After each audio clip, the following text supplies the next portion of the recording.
Hello and welcome to episode 21 of Pull Up with Miles and Owen.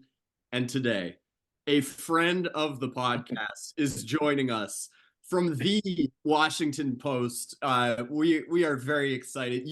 Usually, we're speaking to our guest today after first edition has already been submitted. He's filed his story. We've got fun drinks in our hand, and we're just chopping it up today. Always. Yep, today it's an AM edition. Kareem Copeland, welcome to the show. How's it going? What up, fellas? Thanks for having me. I appreciate it. Yeah. This one is a little bit different. It's a little earlier than usual. There you go. Exactly. Yeah, I We've got got a different kind of coffee. drinks today. Yeah, no beer, just coffee. We're Yes. chilling. But we hope that whenever you are listening, wherever you're listening, you have a beer in your hand because that makes our episodes go down really smoothly. Listen, I always sound better when people are drinking. So, Kareem, first off, I also wanted to say thanks for doing this. And we want to let people know that we're taking just a week off of our AU series because players are getting into market this week. So we're going to be back with that next week. But Kareem, thank you for stepping up and helping us fill that void a little bit. What have you been up to since the end of the W season if people are only following you in that beat and not across every other sport that you're also covering around DC? Yeah, it's a busy schedule for me. I'm always got something going on. I stay in the women's hoop space. So during the college season, I've got Maryland, and then I cover the entire I cover all of NCAA women's hoops during the college season, and so we're winding down here. I do full travel with Maryland, and then as we get to the tournament, I cover the entire tournament. So we've got that coming up. I do a little bit of Georgetown men also. It's been a rough couple of years for them. They're transitioning a little bit, so I've got them. So next week, 2 weeks from now, I'll head over to I'll be up in New York for the Big East tournament. Next week I think is Big Ten tournament. So yeah, just hitting that busy time of the year. It's like crazy. Once we get to about midway through February, you go right into the tournament. And then as soon as the tournament gets done, the W draft picks up. And then a week after the draft is training camps pretty much open. And then it goes completely through summer because I do full travel with the Mystics. And then so I get like a little bit of a break in September, but I still do a little bit of college football. And then usually I take a little bit of a break in between the draft and training camp because otherwise there's no time to squeeze it in. So, but yeah, that's what we've been on. Lots of hoops. Oh, shoot. I didn't even mention the Wizards. That's fair. That's fair, though. You're right. The best basketball in the country. Wizards. Oh man. So I'm number 2 on our Wizards beat behind Ava, and so I knock out a handful of home games and deal on the home games. I did knock out a handful of road games and keep up with them also. So it's a lot of hoops year round. So it's cool. I love it.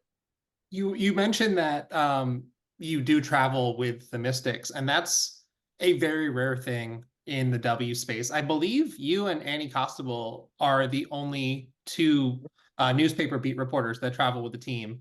So we Shout do out to talk a Annie. lot. Yeah, shout out to Annie. Annie's fantastic, and especially this free agency period, she's been all over it. And her work is always incredible, but I think especially so some of the glimpses she's been able to provide to fans these last couple of weeks has been phenomenal. But yeah, we talk a lot about the struggles we have generating consistent coverage when the W isn't put onto TV regularly, or when there's not that like pre or post game show that kind of gets you just the appetizer and then the dessert around the meal itself that can break down the game. But the same in my mind, that's true also when it comes to the written content, when it comes to gamers or player profiles or some of the community impact stories that really helps with the storytelling angle of it that makes these players relatable. So how, in your position, because it is pretty unique at the space, do you see the benefit of that day in and day out glimpse into the Mystics? Well, really the way that I look at it and the way that I approach it is the same way of literally every other beat that I've been on. My old self has been on NFL, been on NBA, been on been on college football, been on everything. And the way, honestly, I try to do it is just to treat it the exact same as I would at any time. And so my entire approach has always been, I try to be the person that I try that knows as much about the team as anybody that's not on the team, or anybody that's not in the front office. And then if I kind of come from that position, then I can, share with the fans and with readers and with followers and everybody, your game coverage on, your daily game coverage is kind of, your one thing. That's your staple going throughout the week. But I also really want to give glimpses into who they are, and not just, these athletes who can run fast and jump high. They're real humans who are out there doing real human stuff.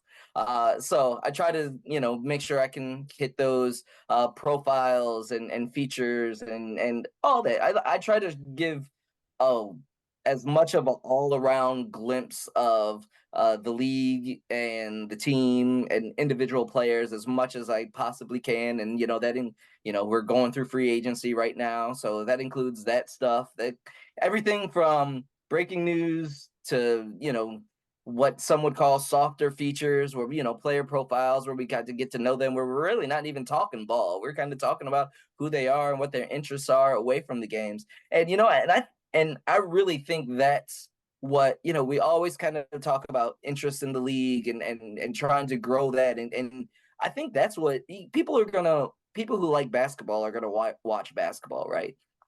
But it's when they get glimpses of who they are away from the court, and people are interested in other people and what makes them tick, and and good stories and things like that. I mean, that's why, and NFL plays 17 games, but we're talking about them year round. It's not just about what's happening on the field. And so that's the way I look at sports coverage in general.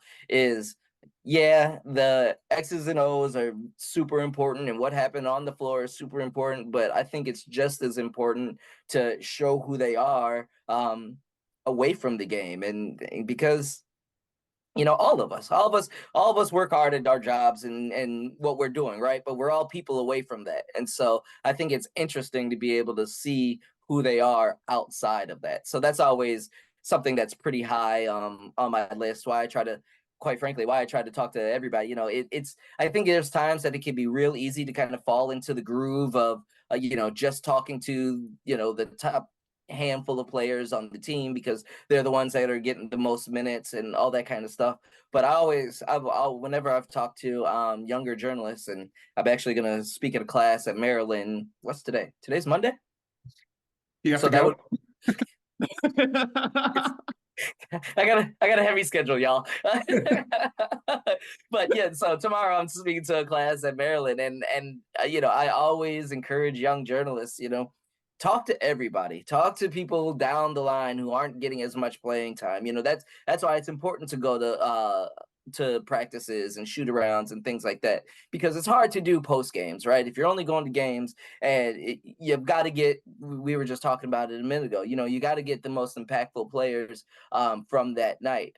But everybody is at practice, everybody's in the same film rooms, everybody kind of, so it's just as important to try to build relationships with people who may not be logging as many minutes as others. When I was on NFL, I used to use this as an example all the time, because you different from the W now, where they, after practices, locker rooms are open for an hour. You can wander around, talk to whoever.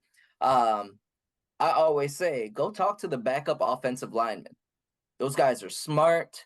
They're in the room. They know what's going on. Sure, they may not be the ones necessarily out there on game day, but they know what's going on. And so you can get a lot of context and background information from those guys. And in the process, you're building relationships with them. So, I forget who told me this years ago, make friends before you need them. Excuse me. make friends before you need them, and that works in a whole lot of different fashions. And so that's always my thing is, I try to talk to as many people as possible all the time, just so because everybody's got good information also, and good insight on what they're going, what the team is doing and what's going on behind the scenes. And then you just run into fun stories sometimes. You're sitting there shooting it with somebody, and they're talking about their weekend or some interest that you didn't know they were into, that they're if you can see behind me, listen, I talk a lot of sneakers with people. we talk about sneakers all the time. So, but those kind of conversations lead into other things, and all of a sudden you're like, oh, that's something I didn't know about, and all of a sudden you've got a cool feature that you can work on.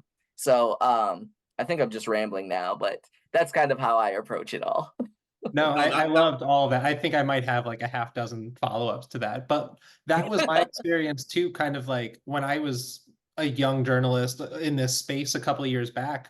Some of those relationships that I was able to build were with players that were not, the ones that you're seeing sitting at the podium every game because they would just be mobbed. So I would start by talking to the rookies when I was a rookie, and then kind of build up relationships that way too. And that definitely, those have been the ones that have kind of like persisted, I think, when a player comes back to town or something like that. Because they remember, they Yeah. remember. Oh yeah, you used to talk to me whenever when all the TV cameras in the crowd went to holler at Elena Deladon. But you're over here, and that's the other thing I always say: don't follow the crowd. Wherever all the TV cameras and the big scrum is going on, if time permits, sometimes you don't have any choice, but if time permits, I'm like, here, I'm going to circle back to that person, because now I'm going to go talk to so and so. So where I essentially get a one-on-one with them, or it's just us in a small group, as opposed to the big scrums. And that's just, I don't know, that's just me, how I work. I'm better in smaller groups than the official podiums, and when there's 30 of us all crowding around one person, everybody trying to get one question in. And a lot of people like to just a lot of people like to hear their own voice. I'm like, okay, I'll go over here and do my thing, and I'll circle back and catch up to you in a second. I also think I think you and I actually before game 4 of the finals ended up in a situation exactly like that, where I think you and I got to talk to Asia, just the two of us, because a whole scrum had been around her, and then maybe Chelsea came out in a boot and everybody ran away to go talk to Chelsea. And then you and I were like, okay, cool, we'll go talk to Asia for a few minutes. We'll take Asia just between the two of us for 10 minutes. Yeah, cool, great. And that's when you get the good stuff. It's different when I think it's just human nature that when you're bombarded by a bunch of questions by a whole group of people, I think you tend to answer a little bit differently than if you're just having a conversation with 2 or 3 people. And that's what I'm always much better at the little conversation than the official pass the mic, all right, here we go kind of things. Those are the spaces I work best in, but hey, everybody's got their own styles and their own ways where their own niches, how they work better. That's just mine. Nothing makes me more uncomfortable than the stiffness and rigidity of the pass the mic. Hey, thanks, coach. Appreciate the time. It's just it's way better, just those in between moments as you're talking about. State your name and organization and your official question, and you get one question, and then you pass it off to someone else. Yeah. Just watch the people. I do want to give a quick shout out though to Jonquel Jones, who is the best that I've ever seen at like, nope, we skipped you. You're next, because I don't want you just because you're in the back and you're a young journalist who like isn't so comfortable in this scrum. I see you, I got you. Then we can move down the line. And she's maybe the only person that I see do that consistently, and I appreciate that every time. Yeah, that's always nice when they acknowledge that. And that's the other thing. That's why it's half the battle is just being there. Where they know who you are and they see your face, and even if you're a young journalist, if you're just there, they're gonna notice. They're not dumb. They know who's there and who's not. And and when someone shows up, out of the blue that they've never seen, and tries to, for lack of a better phrase, hit the home run question. And there's people who are there every single day putting in the work and kind of knows what's going on.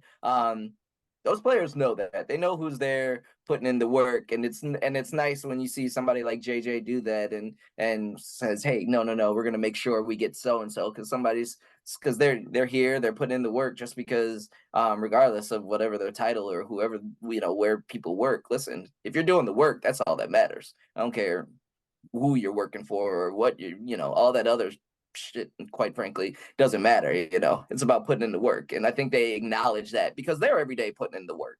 Yeah, I'm glad you touched on that investment element of it, because I think people think about that in terms of the short term, like investing in really good journalism and really good storytelling. Yeah, you might get the game coverage, but the cumulative effect of building relationships day in and day out and being able to pay someone to do this job really well, you can't even quantify how important that is. And it was cool hearing you talk, in response to our previous question about the care you have for the job and for the storytelling, because it's so reflected in your work and it's so reflected in the relationships that you've cultivated. And I've been around, sports journalism since I've been in college. I've been around newspapers, and you see a lot of people who get very complacent in that job and who do the bare minimum and who will just use the quotes that other people get, and they're totally fine just mailing it in.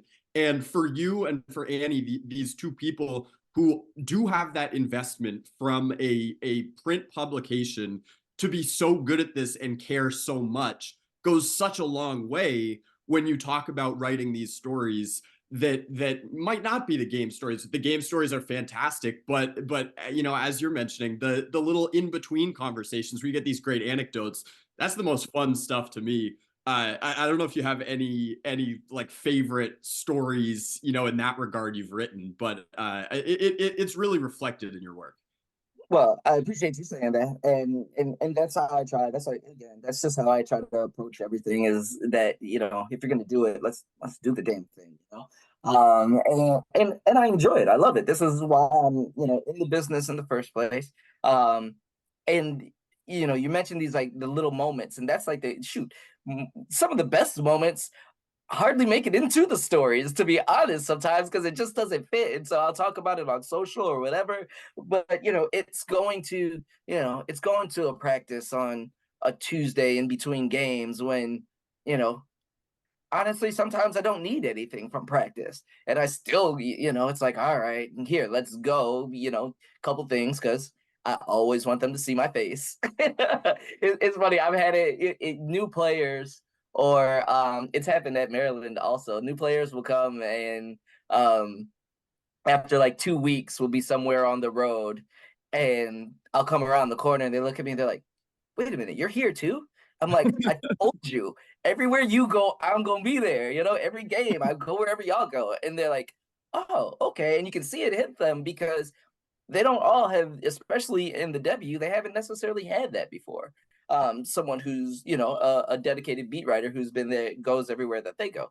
So yeah, just that part builds that relationship because they know, hey, you're gonna be there.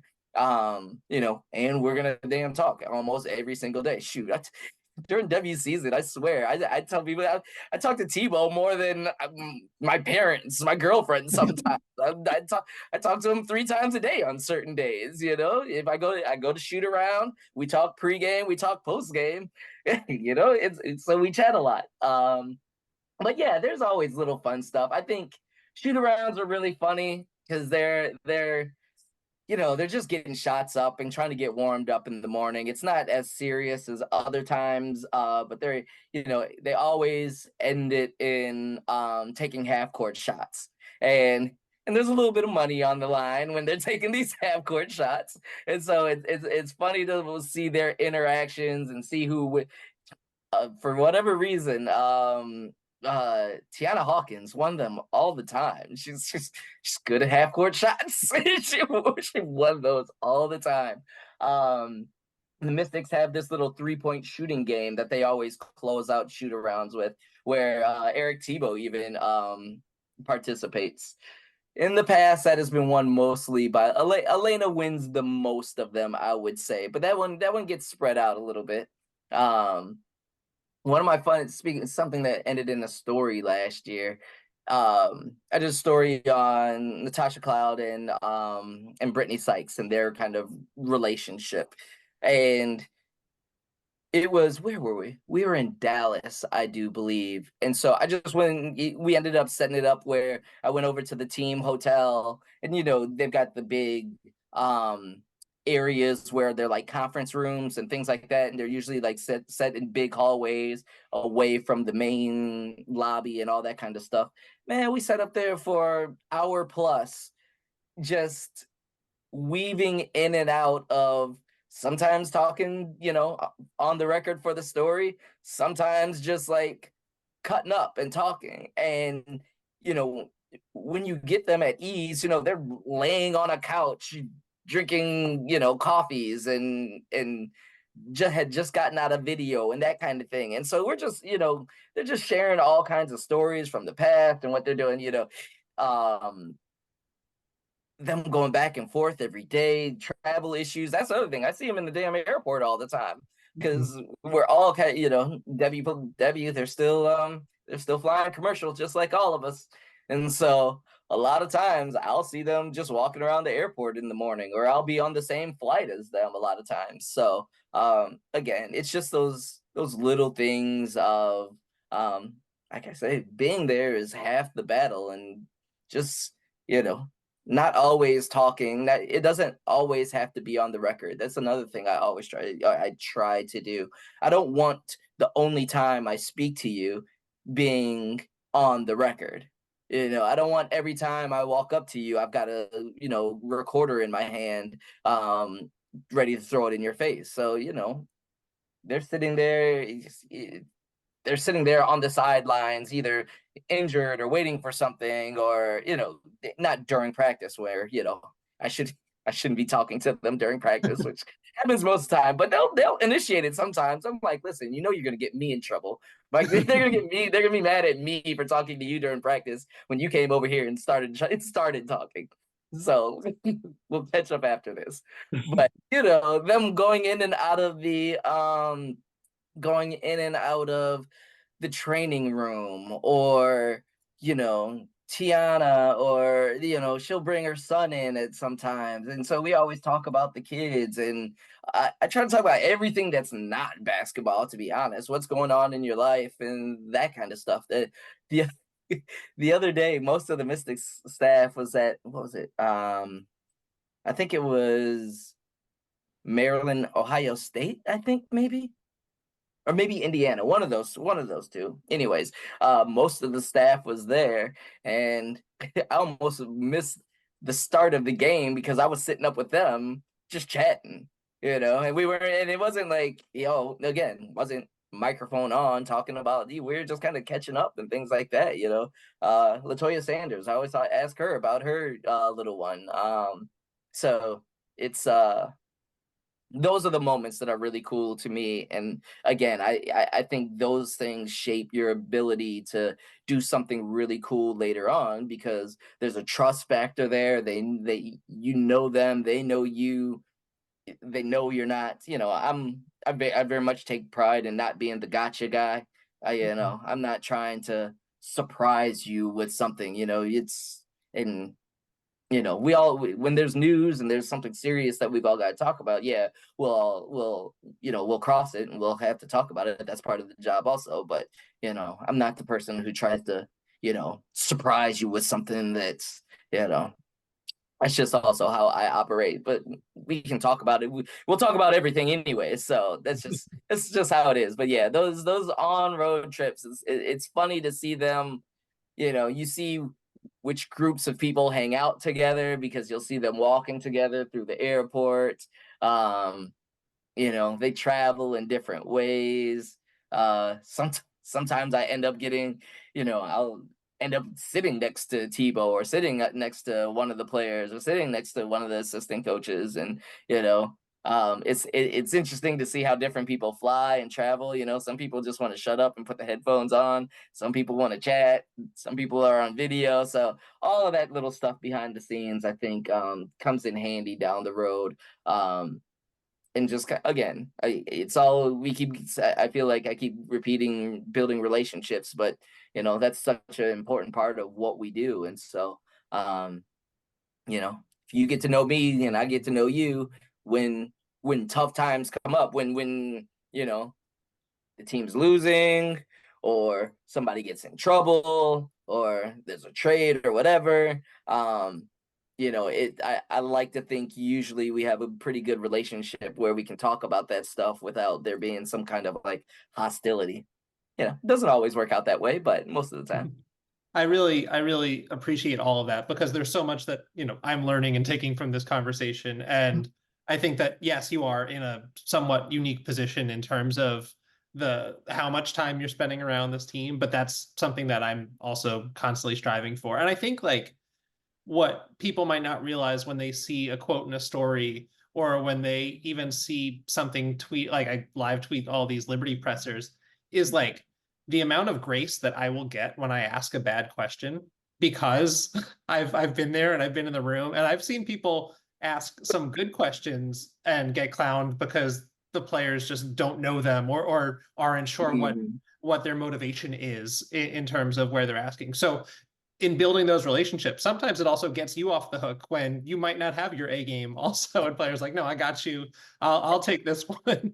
Because everybody does not have their A game way. all the time. Listen, I've asked some bad questions or get tongue tied trying to get up, or have something in my brain and from somewhere between here and here, it got lost. And so, and you're absolutely right. It gets you a little bit of grace and it also shows, they know that you're human also, So, all of the, again, like you just said it perfectly, if you're there, they understand and they're like, they'll let you work through some stuff, or you can ask a question that someone else ask and get a different response, and get a good like answer, you said, to get a good answer, or even you can kind of refer to something because you've been there all the time, like, remember when this happened the other day, even if it's not like the perfectly constructed question, they understand what you're talking about because they were there, you were there, that kind of thing. So it definitely saves you sometimes because there are definitely times where I'm just tripping over words and trying to say what I'm trying to say, and it's not coming out right. But if they know you, we can all laugh about it and be like, "Oh, you struggled on that one." Yeah, don't mind me struggling today. These 11 a.m. games, sometimes they have the camp games. Those 11 a.m. games, sometimes my brain is still struggling at that time of day. Do you have any? You talk about traveling with these players. Do you have any favorite travel experiences or stories that you can or want to share? I'm trying to think. What are some of the good ones? Um, it makes me laugh sometimes because I travel so much throughout the year. Both during college season and debut season, and even like I'm saying with the Wizards, I end up getting upgraded a lot. So it's always funny when I get upgraded and I always feel so bad about it because the team is walking to the back and they look over at me and I'm like, got upgraded to first class. I'm like, With your champagne in hand. sorry. Sorry. Yeah, exactly. Listen, there's no time in the airport. Time stands still at the airport and in planes. So, you can get a drink at whatever time. But all of a sudden I'll get upgraded, and usually two coaches sit in first class, and Elena usually for the Mystics. And so 2 years ago, Tebow would turn the corner and get to his seat and look up, and it's me. I'm like, hey, what up? What's going on? No rest. No rest. He's always on the clock talking to you. Yeah, you're right. He can't get away from me. He can't get away from me. Hey, coach, appreciate the time. Mm-hmm. Or same thing. Even if I don't get upgraded, sometimes it'll be a player or two who ends up plopping down next to us, and sometimes we'll shoot the shit. Sometimes, pardon my language. Good. Sometimes it's just headphones time, so that's funny. Eric Tebow makes me laugh because we were talking about that 3-point game. And like he wants to win that game, like he like they play it everything, and so he'll get ticked off and like just kick. It's like at shoot around before the game, and he will kick the ball all the way up in the stands. Just like full kick the thing, laugh, and then like have to go all the way up to go find the ball and go retrieve it. I got it. I mean, every team is like the 15 most competitive people you've ever met in your life or whatever. So that Exactly. extends to the coaching staff too. It extends to the coaching staff. Natasha and Brittany Sykes, those two are just funny all the time. As they're traveling and we're in different places. And so yeah, I'm trying to think. The best stories. I'm not trying I to put can't you on the really spot. say. I'm not trying to chase an anecdote. I'm watching you in real time filter through the stories that you've told us, like at the bar after the game, Exactly. and what's appropriate for a podcast. I'm trying to like make sure I stick to the appropriate ones. Hey, we thought about titling the show "Shoot the Shit," so you're comfortable here. Let it fly. Exactly. Well, I think we can transition here, and it's been an interesting offseason for the Mystics, right? There's over the last half decade or so, there was a lot of continuity or attempted continuity on this roster. Obviously, health and other national emergencies have changed some things over the last few years, but they were really trying for so long to kind of run it back with that after that 2019 title. And this is the offseason where things have finally like significantly changed. We've seen a piece move here or there, but I would say that Elena and Tosh have been probably the faces of the Mystics for the last half decade. And both of them likely will not be. We know Tosh won't be suiting up for them. She'll be in Phoenix. And Elena, it looks like she won't be there either. So how have you kind of experienced this off season, and what do Mystic fans have to like look what do they have to look forward to in 2024? Well, it was you saw it coming. You knew it was coming. Like the last several years, talking to I keep just saying Tebow in general, like lumping the two Tebows into one into one form. Well, Tebow and Son. Yeah. Let me clarify. So Mike Tebow, the last since 2019, has talked about trying to maximize that championship window. Keep that core together, add a piece or here together, and really still try to compete with that group. And so he thought there was about a 2-3 year window there after 2019 where they had people under contract. So all of the things were kind of like set up, but things just didn't always work. Things just didn't work out the way they were hoping to. A lot of it was with injuries. Elena dealing with that back was, when she was on the floor, she looked like herself, but keeping her on the floor was an issue. I think I'm forgetting the number off the top of my head. I want to say 51, but that still sounds high. Whatever the amount of games that she's played in the last 3 seasons, it just wasn't a lot. She missed all of 2020. 2021 played 3 games. 2022, they were really monitoring her in and out of the lineup. Last year was the most you got her back, but they were still being careful. And even careful with travel and back-to-backs and things like that. So you never had your big dog all the way since then at that point. And so with the way all of the contracts were lined up, you knew this would be the year if something's going to change with them coming up in free agency altogether. It was all signs pointing to that. And even at the end of last year, in those final interviews, Mike said, hey, it might be a transition year. Something's got to change. This might be a transition. It's a time of transition. And even before, like he sent out right before free agency, he put out a letter to season ticket holders saying, hey, essentially saying that same thing. This we're rebuilding the team. We're retooling the team, whatever word you want to use for that. So you kind of saw it coming. It was just kind of a decision of who and to what extent. Well, with Elena, and this might be the question that people are going to kind of look back on. They decide to use the core designation on Elena because you don't want to, if she goes elsewhere, you don't want to lose a 2-time MVP for nothing. So that makes absolute sense.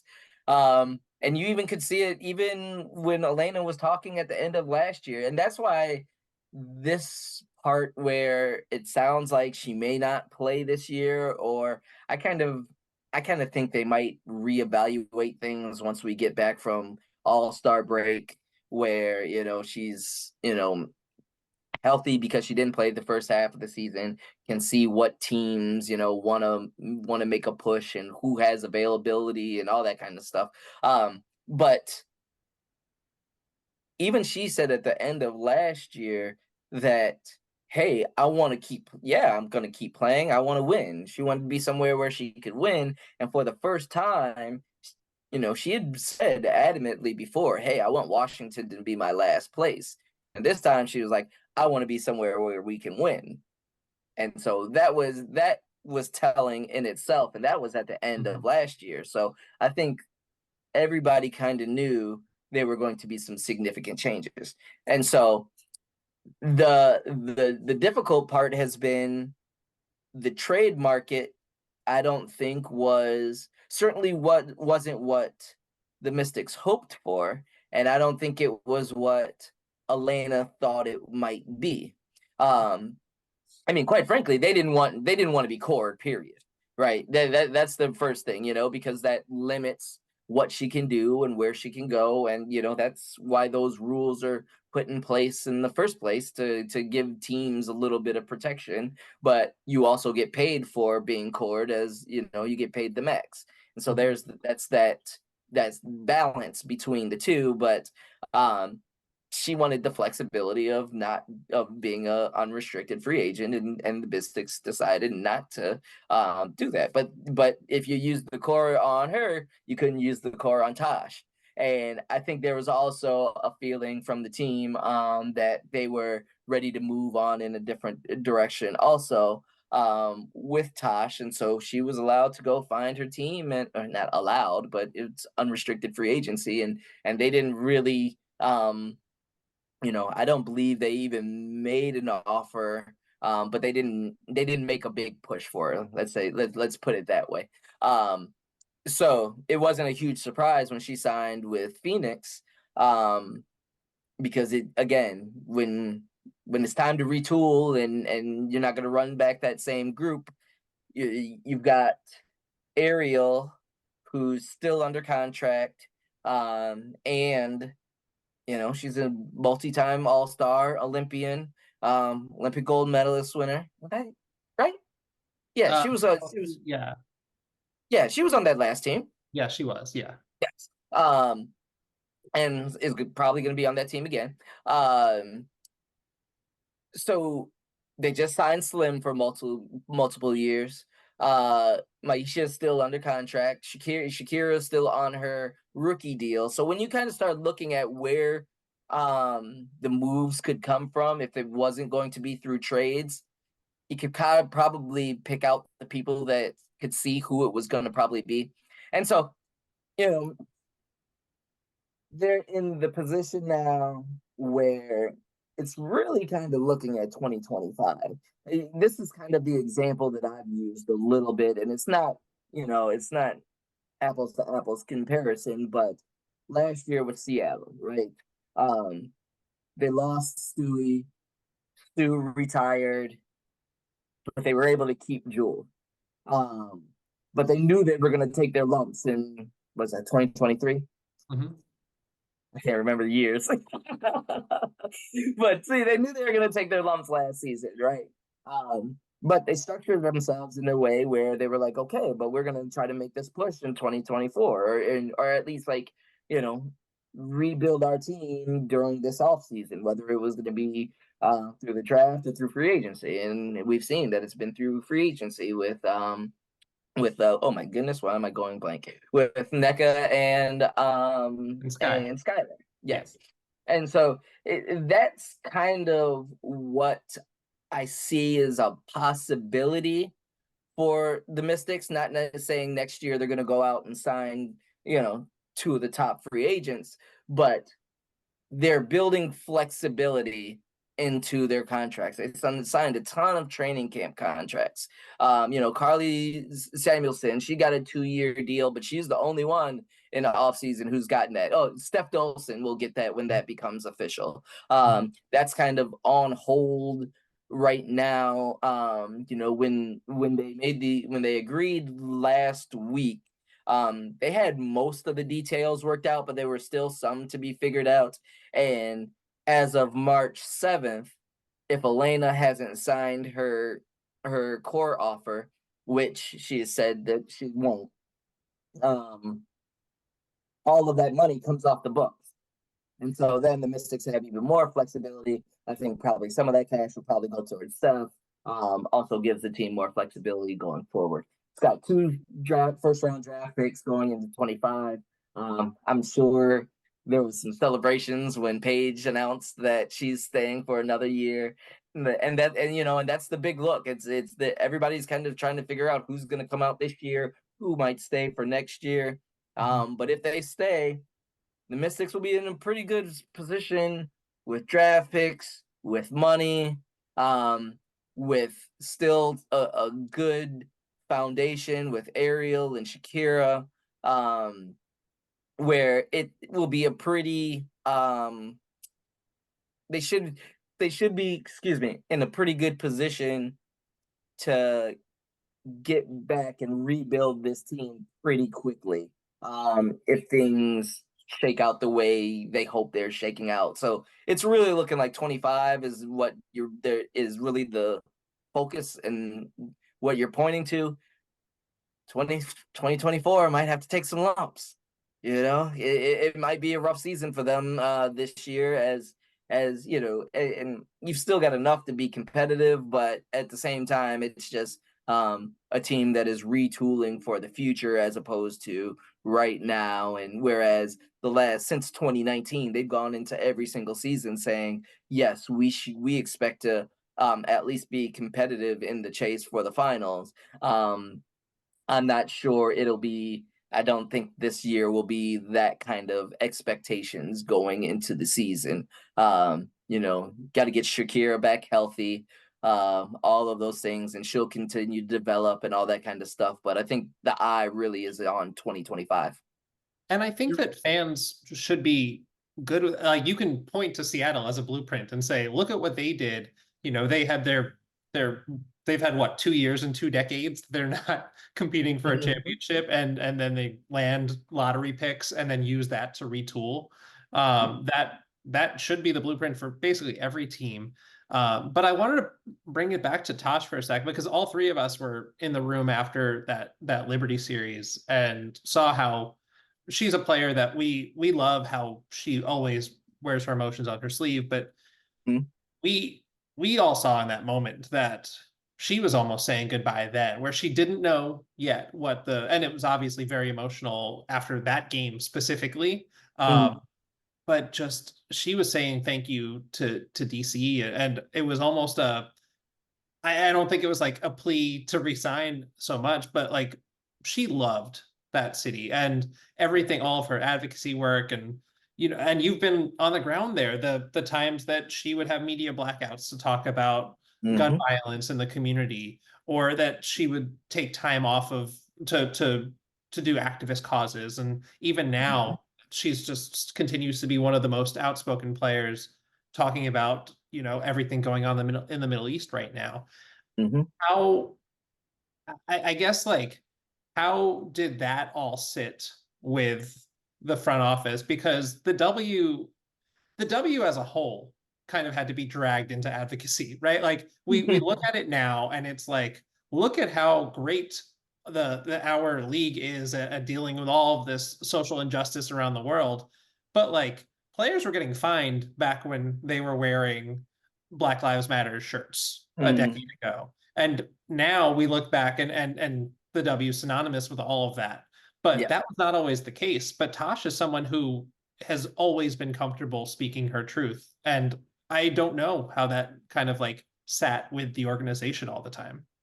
That's that's kind of been one of the most interesting parts because, you know, she really did adopt Ward 8, excuse me, where the Mystics Arena is in that southeast DC. And, you know, when Bradley Beal was here, you know, those two were very much out there together working to help the city, and be that voice and be and bring up these issues, and you know, from gun violence to the schools, to educate, all these different things. And so that's what made her so beloved here. And like you said, you know, she wears her emotions on her sleeve. You know who she is. But sometimes, you know, sometimes that was tough for the front office, I do believe. You know, sometimes I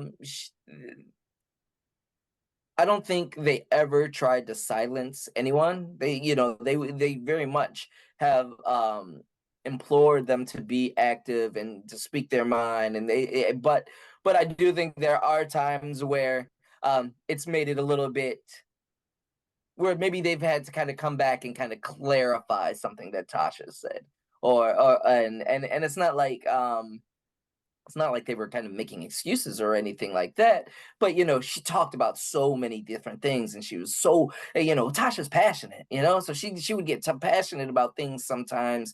And sometimes there would be moments of having to kind of go back and not necessarily clarify, but, you know, say, okay, this is exactly what she meant when she was speaking about this. And she would do that herself sometimes. So that was the weird part of, not weird is the wrong word, but, you know, it's always hard to lose a fan favorite, right? For the people in the city. It's hard to see someone who you've had them their entire career, who's really been out there in the streets, in the community, doing that kind of stuff. So from that perspective, it is tough. But at the same time, it is a business. And general manager Mike Tebow's got a job to do. And I think they got to the point where they were like, okay, we've got some tough decisions to make, because running it back with the same group every year isn't necessarily working. And so they've kind of decided how they want to retool it. And part of that was moving on from Tosh, to be quite frank. And I don't think that was, what's the word I'm looking for? It wasn't a situation where it was like, it certainly wasn't a good riddance type situation, but I think especially on the team side, it was kind of a look of, okay, maybe it's time for a different scenario, a new home, maybe it's time for us to kind of rebuild in a way with, you know, what she was going to command, and for us to position ourselves to have the flexibility to do some things long term. It's hard to give her what she was going to, you know, to pay her market value in the short term. And so I think that's just kind of the situation they kind of got into. And what I was saying earlier, where the revisionist history will be, should they have used the core on her instead of Elena? I'm not smart enough to say that for sure. You know, maybe we'll see. You know, if Elena ends up, you know, not playing, and you know, she's on the back end of her career, dealing with a lot of health issues over the last years. And, you know, backs are always bad for everybody, let alone athlete that plays at her level. And so would it have made more sense to core someone younger like Tosh? I don't know. I think I think it would have been. I know that conversation is being held, and you hear some people saying that, especially with the way that Elena has said, "Hey, she's going to sit out and see what happens with that down the road." But And at the then they're in same the same time, position next year too, right? Like they would have to absolutely. court her again if they wanted to not go through this dance. Although you saying that she could be dealt mid-season was the first I'd heard that, which I don't know how the cap works at all for It that. it depends, you know. It's hard to say that, but that is an option. If she comes back, if she later on says, okay, they figured out some way, you know, they keep talking behind the scenes and be able to put it in a situation where all parties are happy. You know, the Mystics are going to want value back. Elena wants to go where she wants to go. That other team, whoever it is going to want to get Elena, but also not have to sacrifice their entire future for it either. And so you never know how things develop you know, with injuries and things like that. You guys know, you know, there's things change, and then all of a sudden you're at the trade deadline, and a team that's a contender that's close is like, oh, maybe Elena Deladon would put us over the hump, and the Mystics still control her rights. And then, you know, deadlines force action. So, you know, maybe people will um you know, you never know, but that's a possibility of something that could happen. But either way, if they'd have let her just walk, I think there would have been just as much backlash. Like Mhm. people would have been losing their minds here in DC if you'd have just let Elena Deladon walk without getting any kind of compensation for them. So I understand all sides. Like it makes sense for all parties. Of course, if you're Elena, you want to be an unrestricted free agent and be able to pick your spots, and you know, with her getting cord, you know, that locked her into that salary. So that other team has to consider that also.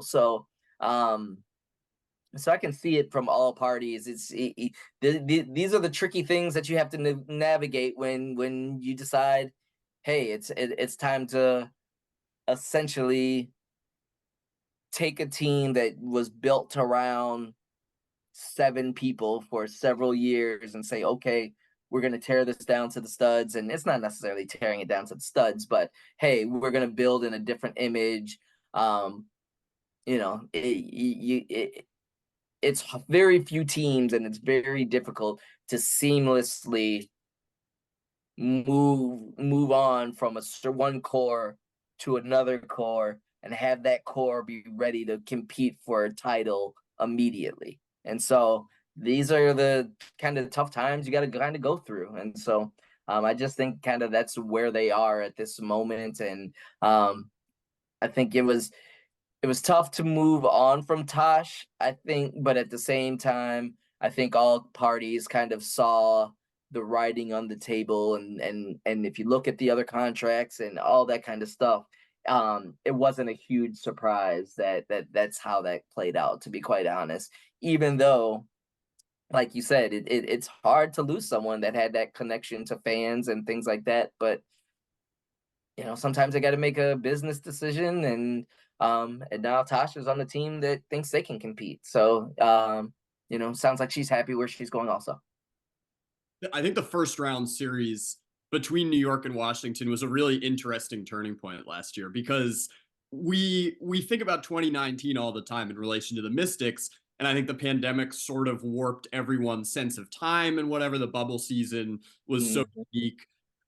It's been 4.5 years since they won the title now, and EDD was the MVP. She was 50, 40, 90. That was at that time the greatest offensive team in league history. The farther you get removed from that, and you talked about this earlier, you start to see signs of certain players declining. And I thought that there was a very stark contrast in those two games against New York between EDD's ability and mobility on the floor. She looked like she was playing at a different speed, and it's not her fault. It's just injuries, and she's gone through very serious health stuff over the course of her career. Meanwhile, Tosh in game two had one of the great games of her career. I mean, for that to be her final game for the Mystics, in a way, was kind of beautiful and poetic. She just left it all out there. And if you're looking at it from Mike Thibault's perspective in the front office, I almost think that you're caught between an either or scenario that you touched upon. In one scenario, you do core Cloud, and you have a point guard that is going to keep the team stable. And as you transition into this sort of semi-rebuild, is it a rebuild? Is it not? We've got Shakira, we've got these picks. You have still the heartbeat of the team. You have the point guard. You have someone who's going to elevate everyone else on the floor. But the flip side of that is that Tosh Cloud's going to make you better, and they might want to be worse this year if we're being entirely real about it. With those picks and 2025 and Page, etc., like they might have seen that writing on the wall, and it just made sense at that time. So many factors go into it, but I just think back to those 2 games against New York, which were really telling. It was like, oh, Tosh has a lot left in the tank, clearly. Mm-hmm. And Elena just looked like she was a step slow. And she got it. It was funny because also they both were put into different positions where they were so banged up last year. Like Tosh was kind of forced to be able to show that, hey, I can be a scorer. Because that's what they absolutely needed from them. And so she got to show off kind of a different part of her game that she didn't necessarily, that wasn't part of her responsibility before, which works out well for her. Elena is just, listen, she was before the All-Star, going into All-Star, she was an All-Star, right? Like she was still, when she is out there and feeling healthy and feeling good, she still is playing at that type of level. I think it's getting a little bit harder, and I think it's a little bit more challenging to do on an every night basis. Even though she's lauded that she's stronger than she's ever been in her career, because she's had to endure these. There's just a lot of maintenance to get her on the floor and off the floor, pre-game, post-game, these days. And so you're absolutely right. You're in a position where you kind of got to make a decision where, like, yeah, and if you're in a spot where you're competing and you think you're going to be really good, yeah, absolutely, Tosh is a piece of the puzzle that you would want. But at the same time, like he said, when you're moving in a different direction, sometimes you got to make those hard decisions. And but if like you said, that was a great way to go out. If you're gonna say goodbye and have to go, that was a great way to go out. But that was the other thing I was thinking about. We talked so much about 2019, and you're mentioning how that was one of the best offensive teams ever. That team has drastically changed from that. This was a defensive based team last year. Really, the last 2 seasons, you could almost say, because they didn't have the same offensive power when Elena's not out there all the time. You bring in Slim, and you've got a 3-headed perimeter monster between Sykes and Cloud and Atkins, who are 3 all-league defenders. Plus, you bring in Shakira Austin to hold down things in the paint, and she's only getting, she's only 2 years in the league and missed most of last year. So, the sky's the limit for her moving forward. And so the team had already started to play differently than what they had before. And so it was, you try to hold on, but at some point, you got to make that tough decision. I think that's just kind of where they eventually got to. And, breakups are hard, but, sometimes things run their course, and I think they were ready for a different look. And Tasha was in a position where, she just, like you said, coming off that last game, coming off a year where she was able to show a different side of her game, there's value for her out in the market. And whereas you look at what the Mystics were doing, they signed mostly a bunch of training camp contracts. So it's clearly that it's just different. They're in different positions and different philosophies where they kind of are at this moment.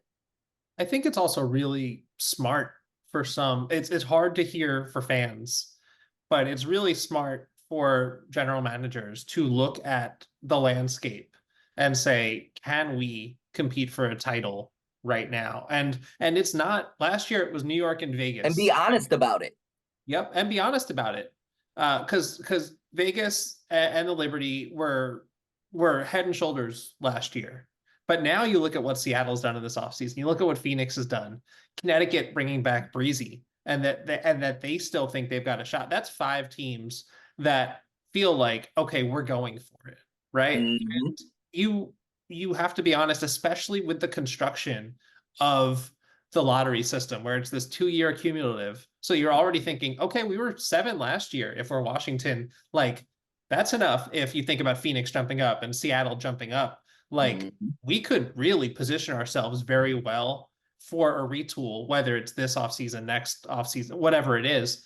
And it's hard. It's tough for fans, but I think it's tough for maybe, I don't want to just say casual fans, because there are going to be some fans that get it and say, like, we got a chip out of this. But yeah, it wasn't the same team as at the time. That 2019 Mystics team set the record for most 3-pointers made. And then you're talking about this, like, this defensive perimeter that likes to slash and get to the rim, or Shakira inside. You don't have KT, you don't have Aerial Powers, you don't have Emma Mieseman. Like this roster has turned over a lot in that time. So like, I think personally, it's commendable if you can have that kind of self-reflection and say, even if we brought Tosh back, Tosh might put us into that middle ground that may be the worst that nobody ever wants to be in. That gray zone where you're not good enough to truly compete, but you're not bad enough to like get a top pass. That middle range where it can be death for basketball teams. When you're just in that middle gray area, a little bit too good, but not quite good enough. And you just mentioned it. That team was shooting a ton of threes, and they had gotten away from that and didn't quite have the same level of shooters. But you go out and you see what they did this year. I mean, even the way they've approached it, they still have clearly been wanting to add shooting with Carly and Steph and shooting bigs that they've kind of brought in. So they're still. This is not going to be. I mean, they're pretty much done in free agency at this moment. But you can see, I think there was a conscious decision to try to get a little bit more shooting back on this roster from where they've been the last 2 years. Yeah. Even as they go through the rebuild. And I think we really have talked through a lot of this, and I just looked at the clock and realized how long we've had you on there, but I'll hand it off to Owen here. Well, I was just gonna say we got if we were at the bar right now, we'd go another round. But the podcast, I was just gonna say, I think we gotta close. The last thing we gotta do, like Miles being very professional here, wrapping it up. We got to give Miles a chance to ask you about Didi Richards on the Washington Mystics. A former guest, friend of the pod. Come on, Didi Richards, the absolute best in Washington. Miles, close us out here. Yeah, what does Didi, who I think when you talk about this kind of culture shift that could be happening a little bit when you're losing 2 of your big voices, what do you think a player? I know she's on a training camp deal, but she's also been playing really well. I think she had 20 points again for the 3rd time this season last night in Australia, where she's playing with the Flames. What do you think that someone who can slot in as a complementary piece to that defensive perimeter could add? Because she feels like the closest, I think, that we've seen to maybe some continuity, at least on that side of the floor for the Mystics. Yep. I think, yeah, it's a camp deal, but I think she's very much expected to be on this roster, right?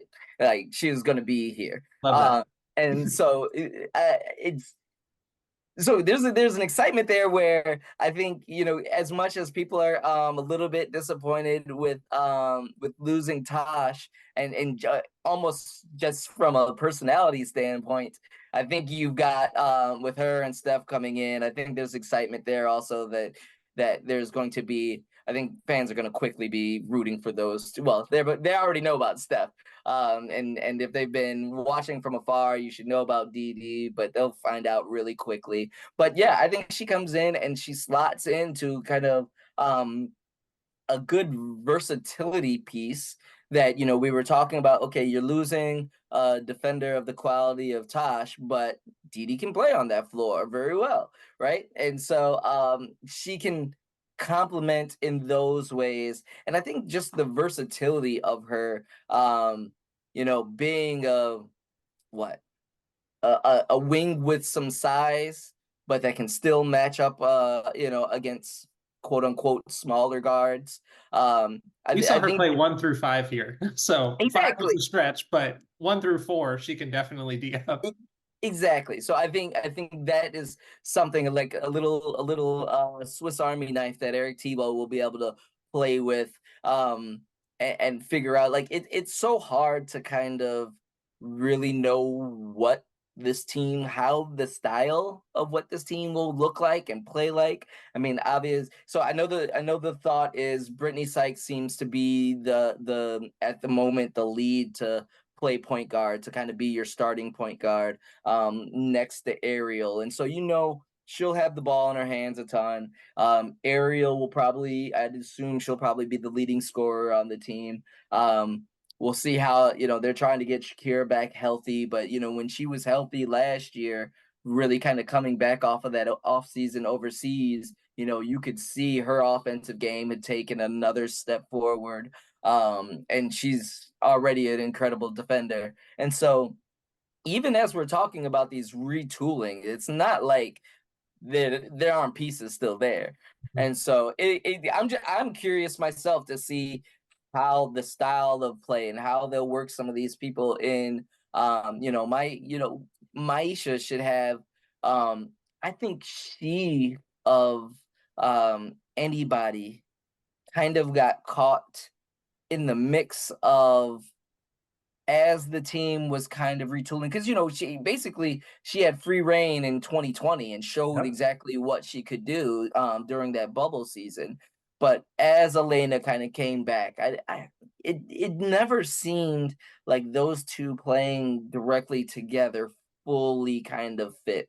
And so with the new pieces that were coming in, and with Deladon coming back, I feel like and she was dealing with that knee injury, kind of got caught up in the wash almost more than anybody, and hasn't quite been that player that we've seen her be, particularly that player in 2020. So I'm curious. If I'm her, I would assume I'm looking at this year like, okay, this is my opportunity to kind of get back and get back to being myself and have a big impact on this team. And she's going to be unrestricted in 2025, I do believe. And so, it's a contract year for her. So I'm sure, and she'll get plenty of opportunity. And so I'm curious of how all of these pieces will fit together. Who ends up being here at the end? I mean, they signed a lot of bigs. I can't imagine they're going to carry all of these bigs in, but it's an interesting time here in DC where it's felt like you've known exactly at least what they wanted things to look like since 2018. If things go right and players play their potential, this is what it will look like. Quite frankly, what we're talking about the last 4 or 5 years, longer. But this year, I think no one really knows what it's going to look like. There's going to be new contributors, people in different roles. Brittany Sykes wasn't brought in to play the point guard, but because of the way that they played so much last year, I think they're comfortable now with her playing point guard. And I think she's comfortable herself, playing point more than I think she anticipated when she first got here. And so, things change and evolve in different ways over the years. And so this is,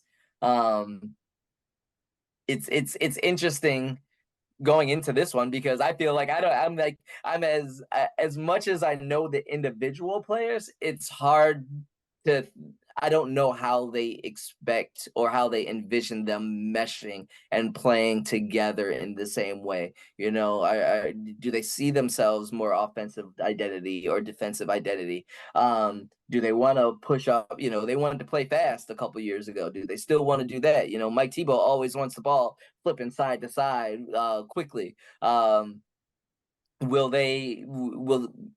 with Ariel probably being the offensive centerpiece, you know, what will that look like? It's just a lot of things up in the air that we haven't seen all these folks exactly in this position before. And there's a lot of opportunity here for a team that's, you know, probably going to take a few lumps this year.